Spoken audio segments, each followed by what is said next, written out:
Welcome to the Cohort Sisters podcast, where we give voice to the stories, struggles, and successes of Black women and non-binary folks with doctoral degrees.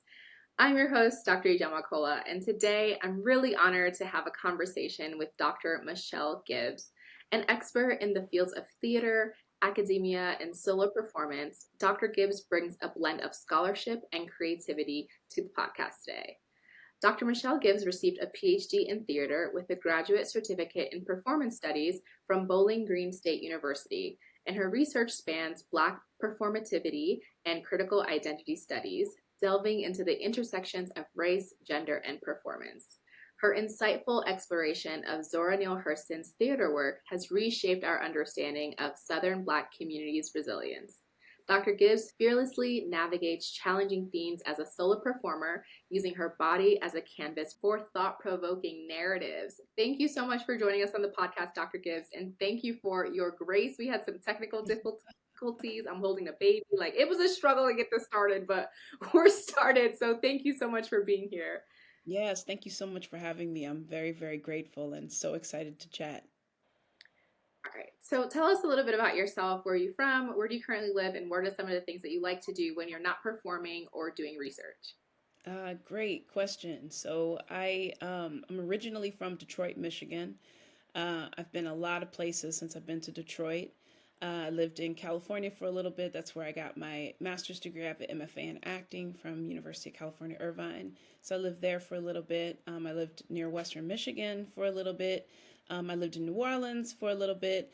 When you're a scholar, you kind of go where the wind, where the job takes you. But most recently, I came from Minnesota, where that was my last teaching position. And now I live in central Illinois, which is about 2.5 hours south, about 2 hours south of Chicago. And I teach theater at at Illinois Wesleyan University. Nice. And before we got cut off, you were telling me all about your gaming life. To Yeah. be honest, I don't envision you as a gamer, so you are definitely shifting my stereotypes and my narrative of what a gamer looks like. So, what are some of your favorite games, and I'm curious, does gaming have anything to do with your love for theater? Are they completely separate, or are they related? They are. I don't know. I probably am a very theatrical person, and I find video games to be very theatrical in the style of storytelling and the ability to bring folks in through story. So it probably has a little bit of element, but my whole thing is like to escape. I like Marvel movies because I get the opportunity to escape into another world where I don't have to be constantly thinking about and like figuring out like self and teaching and things like that. So yeah, I like to game as a way to sort of escape into someone else's story, where it takes a little bit the pressure off of me to be who I am. But I'm playing right now. I play a lot of different games, but right now I'm playing Tears of the Kingdom, The Legend of Zelda, Tears of the Kingdom, which is a fabulous game. I'm sure everybody knows about it because it's been like on YouTube and everything. But I'm playing that right now, and that's a lot of fun. Yeah, I'm one of those people who never got the video game wave. My parents, immigrant parents, were just like, you're wasting your time. You're not that's just not, it was not a function of my childhood. And I Yeah. feel like I just missed the wave. There's no fiber of my being that is interested in picking up a console. I feel like I don't have the hand-eye coordination. But I admire people who make that a part of their life. And like you said, as a way to escape. I've never heard anyone frame it like that, but it sounds like it's a really great hobby and an element of your well-being and self-care. So I love that for you. You. So let's talk about your love for the theatrics. When did you first become interested in performance, in theater, in otherworldly things, the extraordinary? Tell us a little bit about the roots of that for you. Yeah. Actually, I didn't get started into theater until like late. A lot of the people that I interact with started doing theater when they were like 3 and 4. I just didn't have that luxury, um, or nor that desire, to be honest. I think I did a play in high school because I was trying to get close to a dude, and he liked theater. So I joined like the theater club because I just wanted to be closer to him, but had no real interest in it. So I was actually interested in aviation science, and I wanted to become an air traffic controller in the Air Force. So my recruiter said the best way to get to that is to go to college, get a degree, then enlist, and then you get more money, you get a better rank, etc. So I said, oh, I'll go to Western Michigan University because they had one of the top aviation programs in the state. So I started there. My advisor was like, take this theater class. I have a lot of recruits that come through and they take this theater class. It's a really easy A, and you get to sort of move on from there because you need it as a gen ed. And I'm like, okay, sure, I'll take the theater class, whatever. I started in the theater class, and my advisor was wrong. It was not an easy A. It was so hard. It was hard as heck. But I fell in love with this medium of expression. And I never really thought that that's what my life needed, was that kind of, like I was talking about video gaming as that escape, but I never thought that my life needed that kind of interest in that kind of expression before. And I was really intrigued by the readings, by the professor, who was a very animated person. Probably kind of got me started in the ways I teach now and my pedagogy. But just was a really, fantastic teacher. And it was one of those classes that they kind of farmed you into it and made you work on their shows. So I was like, I'm really interested. So a props position came up where in the props, you basically build, set pieces, and you build utilities that the actors will use in the performance. And I got to run props for a show called Flying West by Proclige. And it's a play about these beautiful Black women who are, landowners and are really attempting to carve out a path for themselves. And I was off stage, and they put me in a costume because I kind of had to look like I was being the part as I was carrying props on stage. And I just fell in love. I was like, this is it. Like, I figured it out. So I started at the back of the class in this huge auditorium with almost 60 to 80 people in the classroom, to the very front row. And just my love of theater just sprung from that sense of the curiosity, the expression, the ability to like engage, with humanness in that way. And so I changed my major, and my mom cried.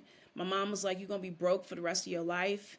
And needless to say, she's not crying now. I can't say I'm the richest person in the world, but she's not, she's not crying anymore. But she bawled at IHOP of all places because I thought I I'd tell her in a public spot I'm changing my major, and and she was like, "Woo!" I never seen my mother weep before, but she weeped in IHOP, y'all. Like, but yeah. So I changed my major. I became a BA in theater performance. It's now a BFA program now, but I was a BA in theater performance, and I spent, because I was only there in my program before for about a half a semester, for about a semester, and so I ended up having to stay an extra semester. So I was there 4.5 semesters, 4.5 years, and just loved every bit of it, just Mhm. every bit of it. Yeah. I'm curious, what do you think, to what extent was the actual like play that you were studying and working on, the first performance being a story about Black women, did that have anything to do with your falling in love with the field, with the art? Do you think that you would have maybe had that same trajectory if you were working on some, I don't know, The Great Gatsby or something else that doesn't kind of center our stories? Yeah, I don't think so. I don't think I would have had the same kind of urge. The professor was really clever in that, I don't know if it was clever, but he was just really intrigued. He was an older white man, but he was really intrigued by like Black theater. And he talked about The Lion King, and I had never I mean, I saw the movie, but he talked about The Lion King on Broadway and a few other shows he included in that, Raisin in the Sun, a few others. And I think working on Flying West was an eye opening experience. I had kind of discovered like my queerness as well in that process. But I think there was something about watching these, I mean, they were really talented Black women who were freely emoting in these very vulnerable spaces that I thought to myself, I think I can do that. Like, I think I can give of myself. And I think that there's a way that I can have permission to be vulnerable in these very public spaces. Because, the way I grew up, we don't really, cry in public. We really don't, we kind of hold ourselves with decorum as Black people because we recognize that white people are always watching us. And so there's a kind of a cultural understanding about how performance and performativity occupy spaces of identity in, at least in my culture, my Black culture. Yeah. So when I found out that there was this theater, this expression, this form of expression, and that Black people were doing it, I was like, oh wow, maybe that's permission for me to engage in that kind of way. And I always thought I was going to find my flying west moment. So I Mm. thought I was going to be some ways like in that same particular space again. And in like a drug, it was so intriguing to me that I had always sought out that kind of opportunity to be in space with Black women in those kind of theatrical standpoints. And I don't know like if I've ever actually, since watching Flying West, if I've actually been in that kind of cohort um, of expression in that way, of theatrical performance in that way, but it doesn't stop my yearning for that and my ability to work with other Black women in spaces that I also want to create that same kind of energy from. But I don't know if I ever, like, if it was something like The Great Gatsby or, like Julius Caesar, of which I actually really love Julius Caesar, Shakespeare's Julius Caesar. I don't know if I would have had the same kind of compellingness to it. Yeah, I think there was a lot of things going on in my identity at that time and recognizing my sexuality at that time that really caught me. Yeah. And this, my friends, is why it is important to have diverse curricula at the undergraduate level. If this is not a testament why, I don't know what is. So you fell in love with theater in this class that you were told to take because it was an easy A on your way to aviation school. Why go on and continue to study it? I think, theater is one of those fields where most people who become interested in it do theater. They perform, they become artists. Why decide to continue on the scholarly pursuits and the scholarly investigation of theater?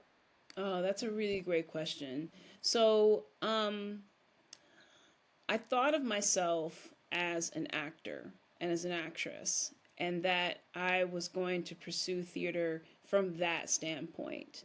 But it wasn't until probably because my program was really about like my mentor and my professor was really about funneling us into graduate programs. So Okay. her goal was to see us in MFA programs because we were getting BAs, Bachelor of Arts degrees. So she really wanted to see us get terminal degrees. So it probably wasn't until like once I was done with my 4.5 years at Western Michigan that I realized that all of my pursuits had been in the study of theater, that I was so intrigued by every aspect of it. I mean, I took every theater class that I could take. I took scenic design, I took lighting design, I took my advisor was like, "Wow, you have a lot of electives." And I'm like, "Yeah, and I'm going to keep going too." Just because I was so intrigued by it. But it wasn't until I was done with my program that I was like, I want to be an actor, but really I really want to keep theater at the center of my life. Like how do I keep it, if I don't decide to be an actor, how do I still keep it as part of it?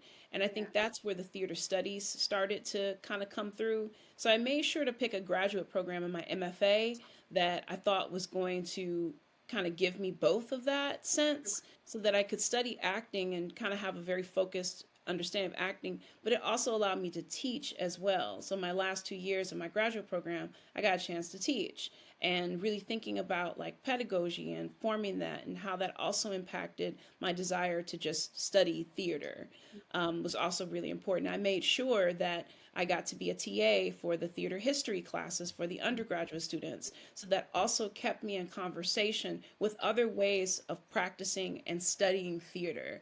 And so that became kind of the goal of it.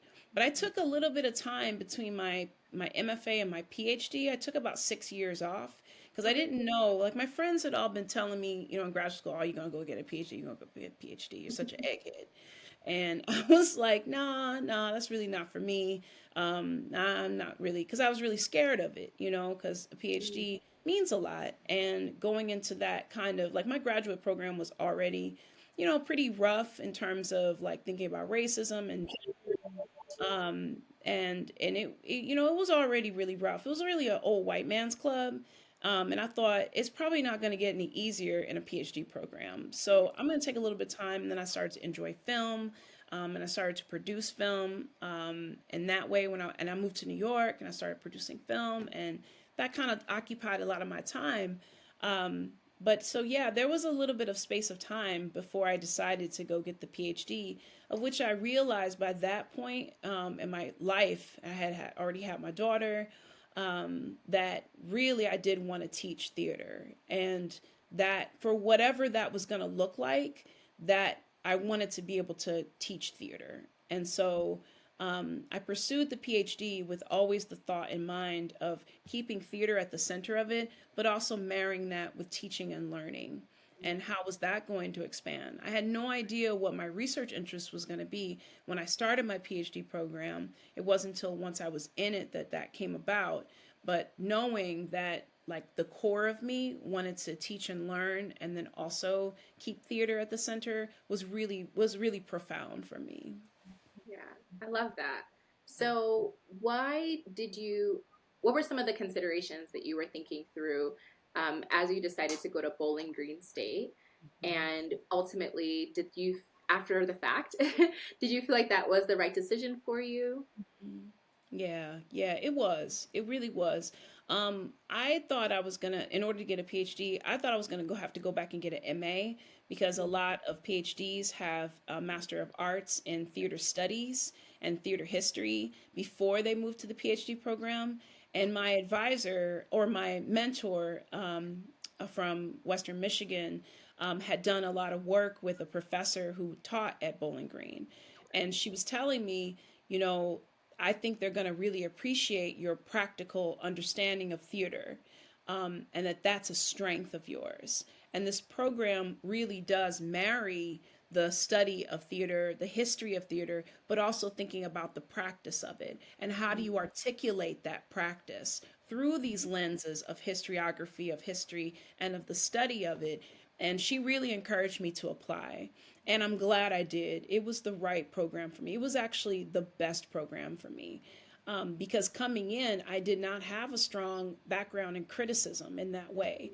And my professors were really generous in working with me. But I had a really strong practice skill set in that I was an actor and I was a director. And I had worked in film, and there were a lot of things that I could bring to the classroom that could really help students nuance what they were learning in the study of it. And so it was definitely the right program for me because Bowling Green does a really good job of marrying that skill set. And so just like, our comprehensive exams are not just we sit down and we take an exam. It's that we actually have to prepare a portfolio of like 4 or 5 articles, papers that can become articles, and then you also defend that. Defend that portfolio of papers, and that was perfect for me because I did want that sense of like what's the utility of this degree. Like what is it going to really teach me to do when I'm in the field, when I'm actually a professor or for whatever, because a lot of people get PhDs and they don't necessarily go to the classroom. They go in a lot of different fields, and they, so yeah, so Bowling Green was really perfect for that it wasn't this traditional, sort of PhD mill that was churning out scholars, but that it was churning out scholars that were also really deeply interested in the practice of it and how the application of theater nuances the study of it. And so it was a really right choice. Yeah. This sounds kind of like, I'm trying to draw an analogy between um, like professional PhDs, like DRPH is a Doctor of Public Health versus a PhD in Public Health, or a a PsyD versus a PhD in psychology. And those kinds of doctoral programs, there is very much a consideration of the practice of the field. And I didn't realize that there were theater PhD programs that were framed in that way. And it sounds as if this program was exactly that. So that's really cool. Before we started recording, you were telling me a story about your daughter. And so I would love for you to speak a little bit to, since I now know that you started your doctoral program with a young child in tow, and you also at the start of the episode mentioned kind of moving around to a couple of different places. Can you talk a little about, your thought process of starting a PhD with a toddler, Yeah. and whether, yeah, what was going on in your mind in terms of location, in terms of support systems, in terms of just work-life balance. Yeah, yeah, absolutely. So it was me and my little mama. That's what I call Evie. She's my little mama, for a variety of reasons. I wasn't divorced just quite yet. I was separated when I decided to go and get the PhD at Bowling Green State. And I also thought, Bowling Green is about an hour and a half from Detroit, where my brother lives with his family. So I thought I got family. That's also, it's a great program too, because I also have family that's close by. And my mom at the time was in Texas. So I was separated, and I didn't quite have a divorce yet because I didn't know if that was going to be in the cards. But when we moved to Bowling Green, it was just me and Evie. It was me and my little mama. And when I finally did decide that a divorce was going to be the best, like a permanent separation was going to be the best, I remember like having this like dreaded feeling of, no, we really are alone. Like we don't have any support. It's just me and her. And while my brother is an hour and a half away, in this space, it's me and her. And she relies on me, and she needs me to be uh, the kind of mother that prioritizes her. And that was a challenge in a PhD program, which really is set up to prioritize the work. Right. Trying to find the balance in that was really tough. But we figured it out. There was a lot of struggle, but there was also a lot of fun in that too, of having. So I have two stories for you actually. So the first story is that my program was incredibly supportive of me having a child. I mean, really supportive. Like I could bring Evie to class if I absolutely needed to. There was, professors like got it that I was a parent, and that was really important to me. But there's this one time where it was just a rush. Evie's daycare was closed for the day, and she was about 2.5. She was about 2.5, 3 years old, and I stopped at McDonald's, picked up McDonald's. She likes, she likes the big breakfast with the hot cakes. So I got that, some syrup. I brought it there. My idea is that Evie was going to stay in the kitchenette because we have a kitchen area at my former institution. We have a kitchen area, so she's going to stay in the kitchen area, eat her breakfast, and then I'm going to check on her when we have a break and make sure she's okay. But she's going to hang out here. She's got like a little device, I think at the Kindle at the time. So I say, wait here. I'll be right back. I'm just going to put my stuff down. I come back and Evie is covered in syrup. She had opened up the syrup on her own because she thinks she knows everything, which is why she's a little mama. She pours the syrup and gets it all over herself, and she's standing in the kitchen crying. Oh, and one of my professors walked by and saw us, and she looks at me and she says, "Go to class. I got this." And I was like, "Are you sure?" She was like, "I got this. I'm a mom. I get it. You go to class. Me and her are going to hang out here." And she cleaned Evie up. I came back out for my break, and her and Evie were sitting there laughing and chatting and talking. She had cleaned up Evie. And that's one of the examples of like support there, that, they had my back in a lot of ways. And then I got, boy, I had another story and I just lost it. But yeah, so that's an example of just like that sense of support. and feeling like, we were on our own, but really in reality, we did have some support. And yeah, I wasn't able to go to all the parties that I wanted to go to, but it was cool, like it was me and little mama. Oh, I got the story. Okay. So this is my story, and we're gonna keep going. Tell all these stories. I love the But stories. I was working on I did an ethnography. My dissertation was an ethnographic dissertation that married theater, ethnography, and performativity. So I had to go into the field a lot in order to do it. And if I went to the field, Evie was with me. So little mama was with me. One night I'm working on, like going through interviews, and it's late, and Evie's like, "Mama, it's time to go to bed." And I'm like, "Okay, Evie, I'm gonna be there in just a minute. I'm gonna be there in just a minute." She's like, "No, Mama, it's time for bed." I said, "I will come to you in a moment." She says, "Mommy, your bed, 2 minutes right now." And she goes up the stairs and stumps up the stairs. And I'm like, okay, time to put the work away and go get in the bed, because Evie's like, I'm ready for my cuddle. Wow, not her giving you the bedtime. But I Yeah, mean, I love that accountability because it's so often that we like want to keep on grinding and it's not good for our health, it's not good for our well-being, and it definitely, especially if you're caring for other people, you can't care for others effectively if you're sleep deprived. So she was like, "No, ma'am, yeah, you need to go to sleep." yep, yep. You need to I come to love bed. it. Yeah. I love it. So, what were some of the other high point successes and some of the challenges that you experienced during your doctoral journey? Let's see. Some high points is that even in my, you know, my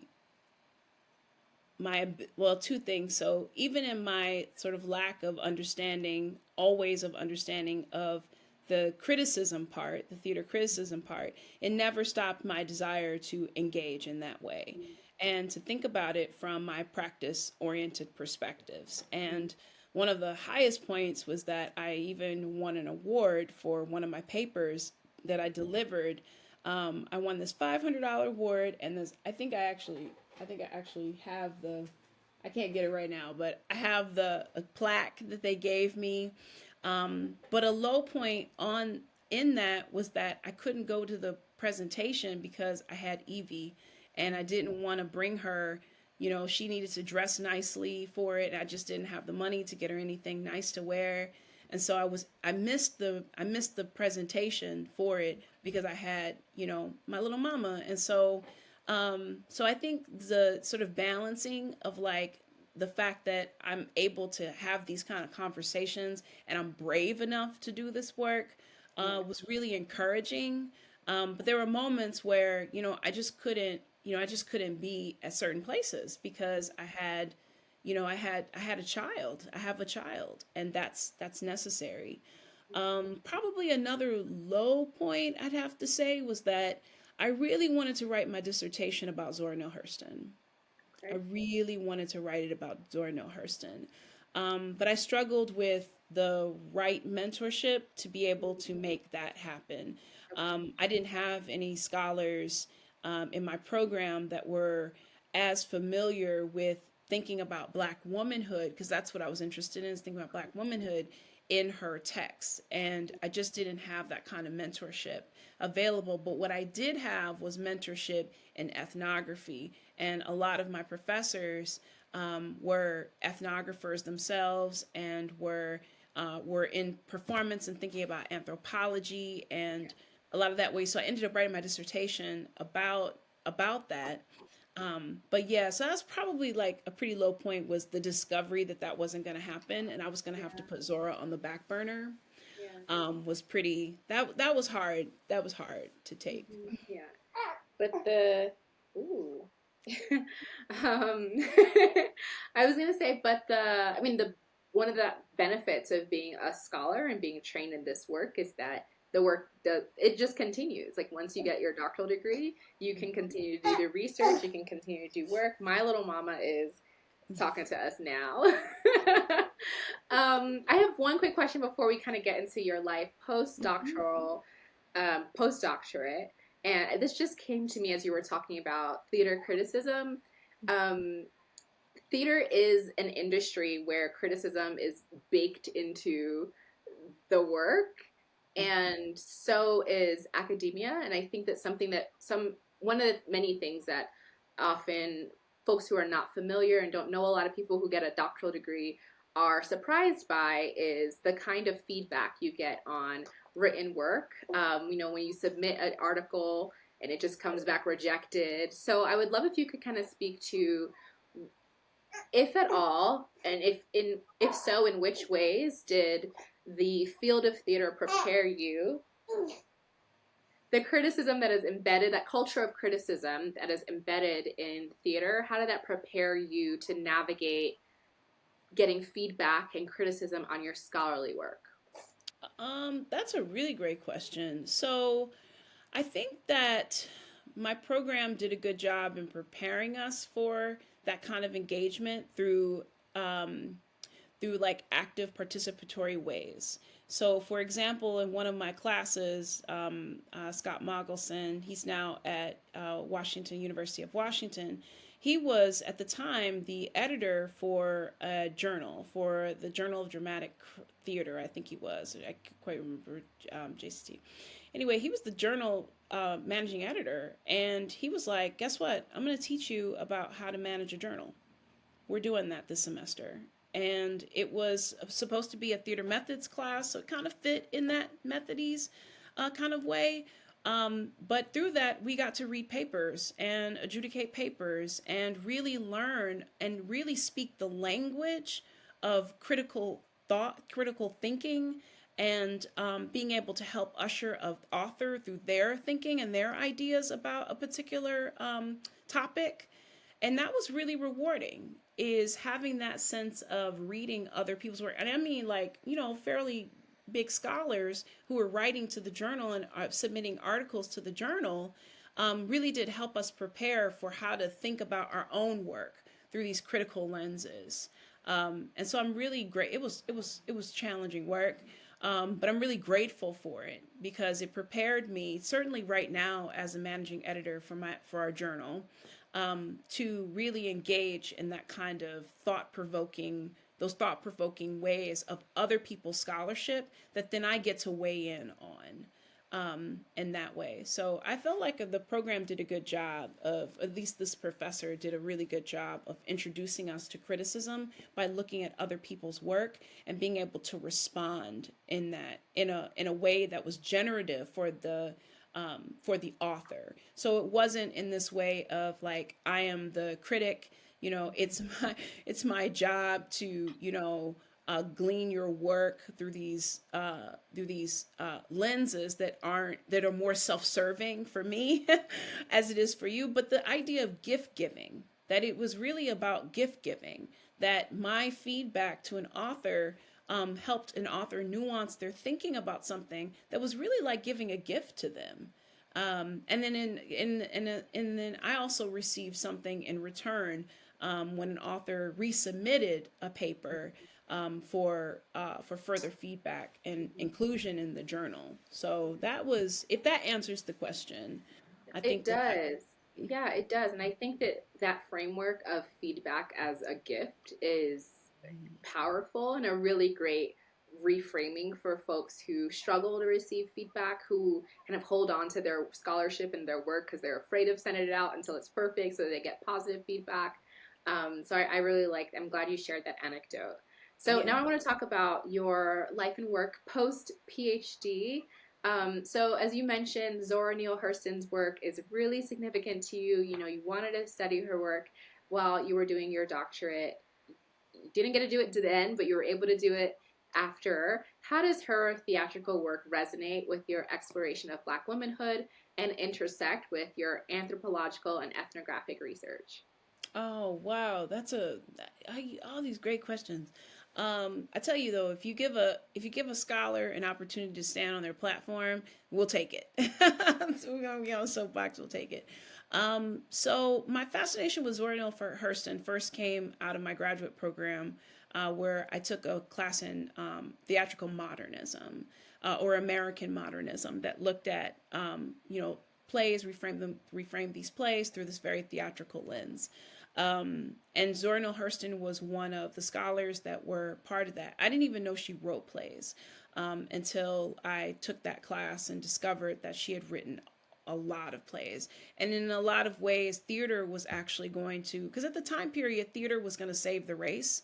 In a lot of ways, a lot of artists of that time period, of the early, of the New Negro period, and of the early Harlem Renaissance and the early 20th century, really did feel like theater was going to save the race. And Hurston was not immune to that. Actually believed that as well, and attempted through her theatrical work to paint a story and tell a story about Southern Black folks and from their own perspectives. And so her anthropological work and her ethnographic work really attempts to, it's actually quite joined in that by having this beautiful, rich ethnographic work and this anthropological work, the theater helps realize that. It helps realize that for audiences. And while Hurston, I think, was attempting to write towards Black audiences so that Black people could see themselves in these ways, and really understand self and identity, a lot of funding came from white people. And so I think that there's a little bit of twofold in terms of audiencing, of how it is that audiences really received Hurston's work was from this sort of white gaze, but also too from the Black gaze as well, and people who identified with those cultures. Kind of like how we see gospel plays today. If you've ever seen a gospel play, it's definitely has a lot of Christian undertones. I'd say Christian overtones as part of them. But they also speak to culture, and they speak to Black culture. And Hurston moved in that same kind of way.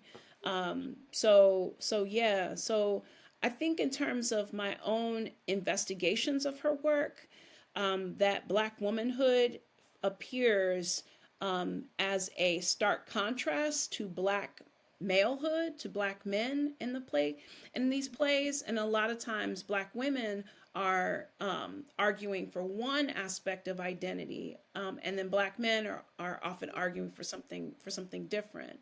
But they find a way in her plays to meet in the middle. They don't always agree, but they find a way to resolve some kind of conflict or come from some kind of position. And so I'm really intrigued by that intersection of gender and identity, where Black women are professing a lot of the desire to be looked at as human and is treated as human beings and not as objects. And so negotiating that, while at the same time they are also in domestichood, thinking about being mothers, thinking about being wives. One of my favorite moments in a play, one of Hurston's plays, The Turkey and the Law, is at the very beginning of Act Two, where these women in the community are talking about what's needed for their community, what's needed for the men to understand themselves, while at the same time talking about cooking and cooking for their men. And so it's really complicated in that they're professing a sense of self by talking about the needs of the community and what needs to happen in order for the conflict to be resolved. But at the same time, they're like, I got to go make dinner because, if so-and-so doesn't have dinner on the table, there's going to be trouble. And right. So that really complication is very interesting for me. And so I'm currently, and I'm hoping that it's kind of like one of those lifelong loves. I do a lot of things in the theater, but I'm kind of hoping that Hurston is one of my lifelong loves, that I'll constantly be revisiting her plays because there's just so many juicy bits that are a part of it, but that I'll always be sort of coming back to it in those ways. So I have just a few more questions as we start to wind down. I'm dying to hear about your solo performance work. Wow. Can you talk about some of the issues that you address in your solo work. Why even do solo work as opposed to what, I don't know what the opposite of solo work. Now that I'm saying it, I'm like, I don't you don't know the appropriate theatrical term for non-solo work. But what inspired you to do solo performance work, and what are some of the main issues and conflicts and themes that you tend to address in your solo performances?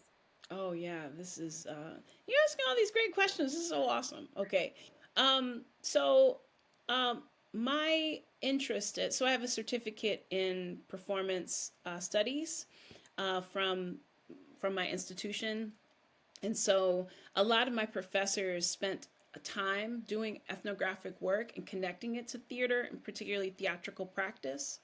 And so working on my dissertation, it kind of opened the door for me for how could I express the complicated feelings and the complicated interpretations of Black identity that's explored in my dissertation. How could that be actualized? How can, similar to Zora Neale Hurston, how can what I was learning in the field be effectively understood through the body? And so, how does the body become this space and become this apparatus for nuancing identities, particularly Black female identities? And so, I began to sort of muse about the notion of solo performance. Solo performance is incredibly theatrical. It's storytelling in a very theatrical, from a very theatrical standpoint, with the ability of which for the performer to connect with audience. And recognize that through the process of storytelling, there's a theatrical element, that there's a connection to audience, a very direct connection to audience, as opposed to in scene work, where there's a direct connection to the other, knowing that you are being watched through another kind of lens. So it's two sort of separate different spaces. And so I was really interested in the solo performance component of it. And then autoethnography really came about in my graduate experience too, in writing about autoethnography, and really thinking about what does it mean to be reflexive in how it is that really performance autoethnography. So how to be sort of thinking reflexively about self, in these very theatrical sort of performative ways. So acknowledging that performance and performance identity and theatrical storytelling can exist simultaneously to tell a larger story about what's happening in the world, and making larger connections between self and larger issues that are happening. And so my solo autoethnographic work really attempts to respond to that. And because at the time when I was in graduate school, I was really thinking about Black motherhood and a lot of those spaces.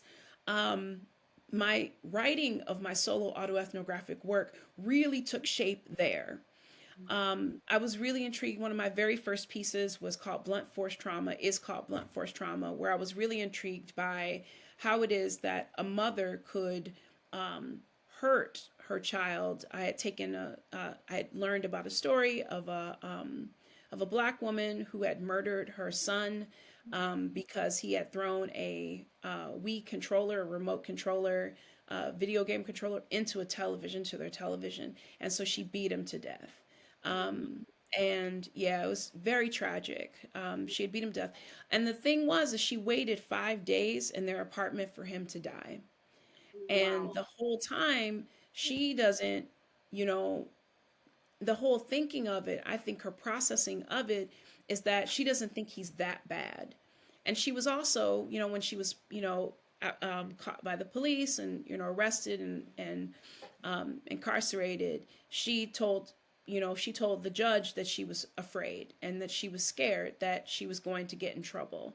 And we talk about a 19-year-old mother of two, who's a parent. And so I was really intrigued by that idea about, like, how could there be empathy and compassion for someone who could do something so horrible to another human being, also their child.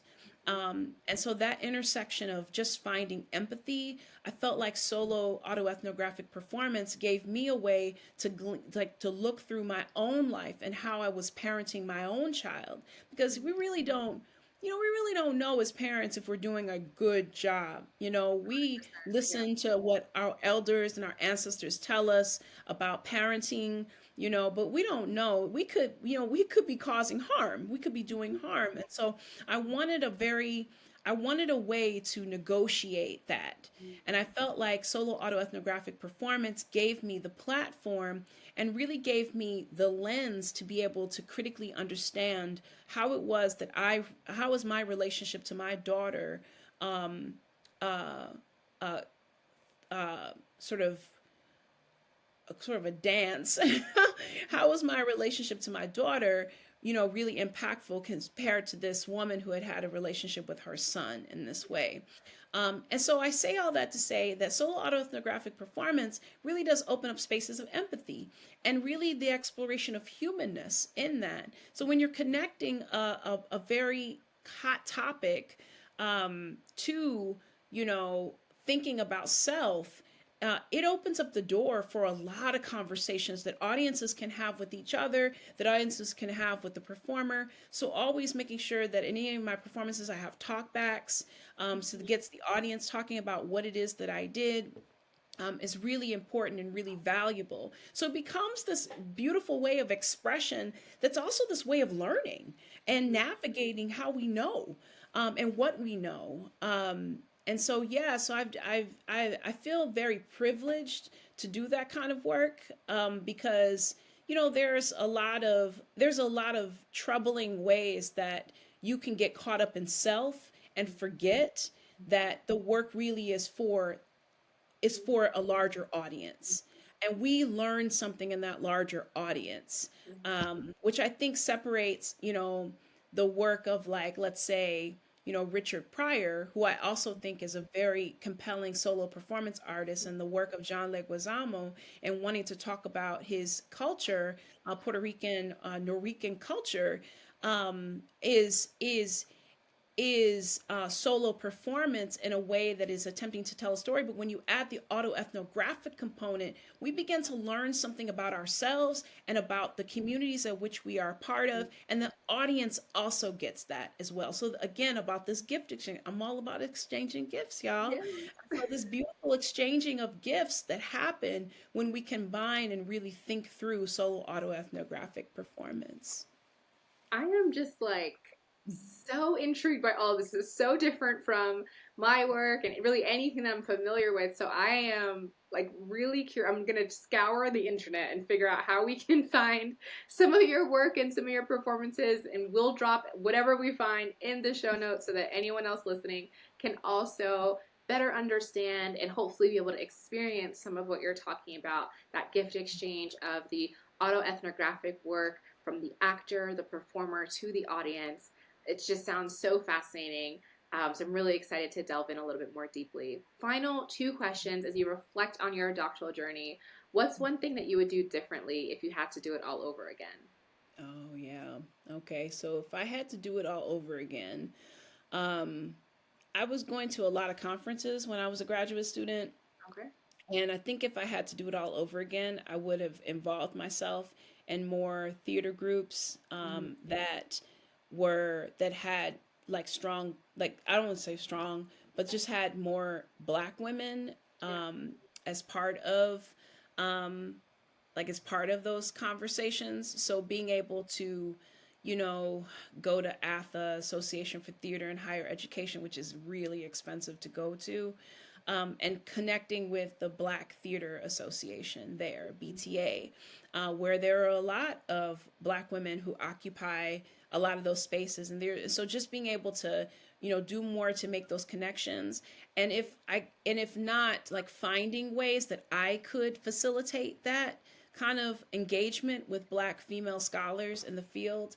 I think if I had sort of know what I know now and could go back, I would definitely want to do that kind of work. And right now, I'm really interested in creating those enclaves of Black women who can support one another, Black women in theater, particularly Black women in theater in the academy, that can support one another. Think about like the process for tenure, and thinking about like how do we advance ourselves in a, I'm not gonna lie, a very white supremacist like spaces that the academy often that they often are. I don't say become, they often are. Yep. And so how do we support one another in our journeys, in our collective journeys, in our individual ways that we want to study and practice and think critically about theater, is something that I definitely wish I had had in my graduate journey for sure. Yeah.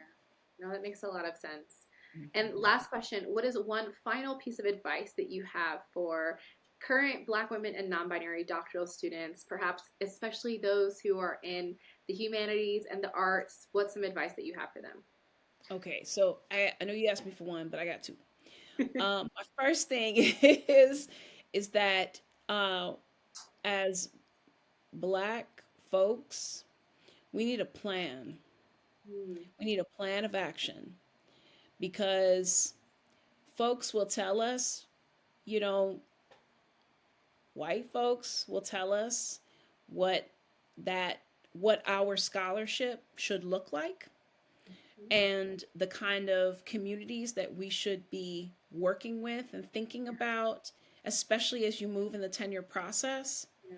And so having a clear plan, a clear set of goals of what you intend to accomplish with your degree while you're in your program is going to be paramount. Yeah. um, Making sure that as you are goal planning and goal setting, you're also thinking about your own life and what is accomplishable. If you've got children, if you've got, a partner or a spouse, if you've got, you're a caretaker for your parents, for your families, how are those goals going to be aligned in that way? So that in a lot of ways, no one can tell you what your degree is going to do and what you are going to do, but that you have clearly paved a way that is accessible to you, that takes into account the struggle, because there is struggle, there is always struggle, so that you stay sane. Yeah. Ain't nobody gonna tell you you crazy. Right. Like you got a clear path. So that's my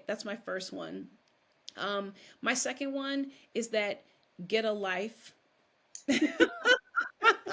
Get a life that is not in the academy. Yep. Get a life that is filled with folks that care about you, that love you the most in your life. I had a one of my friends in my cohort said, graduate school really makes you an asshole. Because you forget we're working so hard that we forget that we have families. Yeah. And Absolutely. so know know a life, like imagine a life, like get a community, be Yeah. part of a community, create. This was one of the best things I ever went to, was a sister soul group of Black women who can sit in space with one another and meditate and talk and journal and just reflect on life. And it's your space. So a sister soul circle is a great spaces, because they also, not only do they reify your commitment to a beautiful community of Black women, but it also reifies who you are and what it is that you need in order to get you through your program or through your first tenure track position or through the academy. So I would definitely say have a plan, a goal, a path that aligns with your own goals in your life, and then get a life. Have friends, call your parents, call your aunties and your uncles and the people who care the most about you. Keep them in contact, because I'll tell you, they are supporting you. Yep. They are behind you. They love you and they care about you and they got your back. Yes. And so recognizing that you are not alone, that's that's some good that's I'm not going that's some good advice. It's really good advice. That is fantastic advice. Have a plan and get a life. Thank you so much, Dr. Gibbs, for sharing so much of your own doctoral journey, your work, your interests, your research, as well as really critical advice for our listeners. We're really excited to have had you on the Cohort Sisters podcast. Yes, yes, I am grateful. Thank you so much for this gift. I am very grateful to you. Much love to y'all. I appreciate you so much, Dr. Cola. Thank you.